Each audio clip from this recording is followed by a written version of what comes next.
the Henna Guys frequently asked questions. Today's question is, do you need to bleach your hair before dyeing it with henna?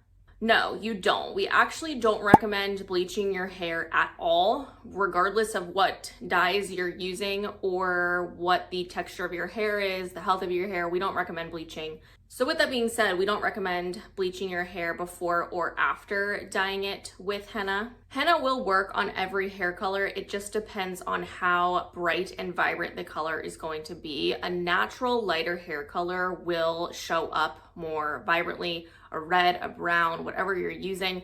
If your hair is on the darker side, then it might not be as vibrant, but definitely in the sun, you'll get some red tints to it, which is super pretty. To see what henna will look like on your hair color, we recommend doing a strand test. So you can take some strands from a hairbrush from behind your ear and then leave it on for 1 hour up to 3 hours. So you could do 2 different sections, leave one on for 1 hour and the other for 3 hours, just to see what the difference in color is. The longer you leave it on though, the darker it will get, and you can't lighten your hair after dyeing it with henna because it is permanent.